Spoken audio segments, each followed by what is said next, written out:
Hello বন্ধুরা, আমি reiki grandmaster, tarot card reader, astrologer রেশমি।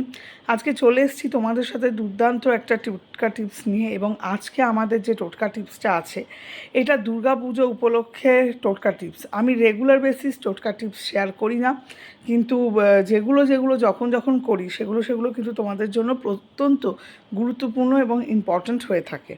তো আজকে আমি দুর্গাপুজো নিয়ে একটা টোটকা টিপস তোমাদের সাথে শেয়ার করছি। এই যে টোটকা টিপসটা আছে, এটা মেল ফিমেল সবাই করতে পারবে। অবিবাহিত মেয়েরা, অবিবাহিত পুরুষরা করতে পারবে। তোমাদের উপর থেকে ইভিল এনার্জি কাটানো, তোমাদের মনে যদি কোনো বিশেষ ইচ্ছা থাকে, তো সেই ইচ্ছা যাতে ফুলফিলড হয়, উইশ ফুলফিলমেন্ট, সেটার জন্য এই রেমেডিটা করতে হবে।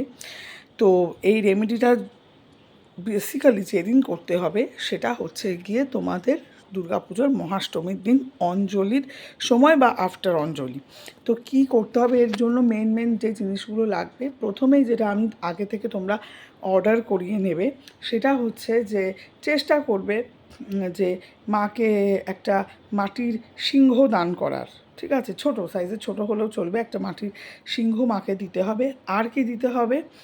7টা তোমাদের বট বা অশ্বত্থ গাছের পাতা, তাতে তোমরা সিঁদুরকে একটু গঙ্গা জল বা গোলাপ জলে গুলিয়ে বা পেস্ট সিঁদুর দিয়ে স্বস্তিক আঁকবে তার উপরে।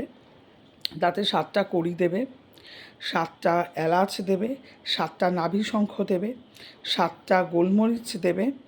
ঠিক আছে, আর 7টা এর ভিতরে তোমরা কি দেবে? 1 টাকার কয়েন দেবে। আর দেবে হচ্ছে গিয়ে এক জোড়া তোমাদের হাতের যে মেয়েদের যে লাল চুড়ি হয় বা পলা, যেগুলো দশকর্মা ভাণ্ডারে পাওয়া যায়, সেইগুলো এক জোড়া দেবে। ঠিক আছে, এবং এই পুরো জিনিসটাকে একটা লাল শালু কাপড়ের উপরে রাখবে, এবং তার সাথে একটা যে কোনো বাজার চলতি গুঁড়ো সিঁদুরের কৌটো বসিয়ে দেবে। যদি তোমাদের পক্ষে পসিবল হয় তো সিঁদুরটাকে তোমরা ওর মধ্যে ঢেলেও দিয়ে দিতে পারো। দিয়ে এর ভিতরে তোমরা কি করবে? যে কাঁচা হলুদের গাঁট পাওয়া যায়, সেই কাঁচা হলুদের একটা গোটা গাঁট তোমরা ওর মধ্যে দেবে, দিয়ে এটাকে ভালো করে বাঁধবে। বাঁধার পরে এবার ওইটা নিয়ে তোমরা পূর্ব বা উত্তর দিকে মুখ করে বসে 108 বার চান্ট করবে, ওম শ্রী দুর্গাই নম, ওম শ্রী মহামায়াহি নম। ঠিক আছে, মহামায়া ওই নম। আবারও বলে দিলাম ভালো করে। এইবার এইটাকে করার পরে, এটা 108 বার তোমরা চান্ট করলে, করার পরে তোমাদের যেটা মনোবাঞ্ছা সেটা তোমরা বলবে। এবং চান্ট করার সময় তোমরা পসিবল হলে সামনে একটা মোবাইলের ওয়ালপেপারে মা দুর্গার ফটো একটা রেখে, সামনে দুটো ধূপকাঠি জ্বালিয়ে বা একটা ছোটো মোমবাতি জ্বালিয়ে তোমরা নিজেদের উইশটা মাকে বলবে। চান্টিংয়ের সময় ওটা জ্বলবে। আমি একদম পিং টু পিং ডিটেলস তোমাদেরকে বলছি যে এটার পরে ওটা করতে হবে, ওটার পরে ওটা করা হয়ে গেল। তারপরে ওইটা তোমরা হাতে করে মার কাছে নিয়ে যাবে। এবং এই মহাষ্টমীর দিন চেষ্টা করবে একটা লাল রঙের ছাপার শাড়ি হোক বা তাঁতের শাড়ি হোক, যে যেটা দিচ্ছ মাকে দেওয়ার। এবং ওটা তোমরা এই যে জিনিসটা, যে পুটলিটা যেটা বানিয়েছো আর সিংহটা, এটা কিন্তু তোমরা পুরোহিতের হাতে দিয়ে দেবে না। ঠিক আছে, এটা তোমরা ডাইরেক্ট মার পায়ে ছুঁড়ে অর্পণ করবে। মাকে তো টাচ করতে দেয় না মহিলাদের বা পুরুষদের, যতক্ষণ না দশমীর দণ্ডি কাটা হচ্ছে। তো এইটা তোমরা মাকে 2 হাত দিয়ে যেভাবে ফুল দিচ্ছ ওইভাবে তোমরা ছুঁড়ে দেবে। এবার অঞ্জলি দিচ্ছ, সাথে সাথেই ছুটতে হবে এরকম না, তারপরে গিয়েও ছুটতে পারো। চান্টিং ওখানে ঠাকুরের সামনে বসে করতে পারবে না, তার জন্য বাড়ির থেকে চান্ট করে রেডি ফেডি করে নিয়ে যাবে। যখন মার পায়ে দেবে, দিয়ে 1 বার হোক বা 7 বার হোক ওম শ্রী দুর্গাই নম বলে মার কাছে তোমাদের মনের যা বাঞ্ছা আছে, যেটা ধরো বহুদিন ধরে আটকে রয়েছে একটা কোনো কিছু, সেটা চেয়ে নেবে। ঠিক আছে, জেনারেলি একটা দিয়ে 1000টা উইশ না চাওয়াটাই ভালো, এতে কাজ হয় না। এই পুরো প্রসিডিওরের মাধ্যমে তোমাদের যে কোনো একটা উইশ তোমরা চাইবে।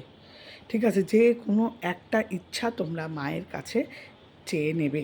ঠিক আছে, আর তাহলে তোমরা আশা করি পুরো ব্যাপারটাতে ক্লিয়ার হয়ে গেল যে আমি কি বলতে চাইছি। এবং পুরো এই প্রসেসটা তোমরা করার পর অনেকে জিজ্ঞাসা করবে ভেজ খাবো ননভেজ খাবো। তোমাদের যদি পসিবল হয়, মহাষ্টমীর দিন এমনিতেই বাঙালিরা ভেজ খায়, ওই দিনটা তোমরা ভেজ খাওয়ার চেষ্টা করবে। ঠিক আছে, যারা এই প্রসেসটা বিশেষ করে করছো। অ্যাকচুয়াল তো নবরাত্রি স্টার্ট হওয়া থেকে এন্ড অবধিও অনেকে ফলাহার ভেজাহার এগুলো করে, ঠিক আছে, কিন্তু তোমরা এটা চেষ্টা করবে। আমি একটা খুব ভালো রেমেডি তোমাদের সাথে আজকে শেয়ার করে দিলাম, এটা তোমরা করো। কিন্তু আবারও বলছি, একটা উইশ তোমরা কিন্তু করবে।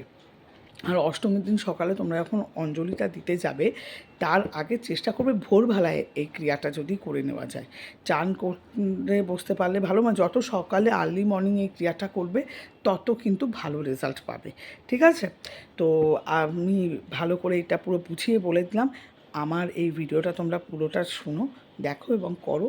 একটাই উইশ, যে কোনো একটা উইশ তোমরা চাইবে, ঠিক আছে? ভালো থাকো সকলে, থ্যাংক ইউ।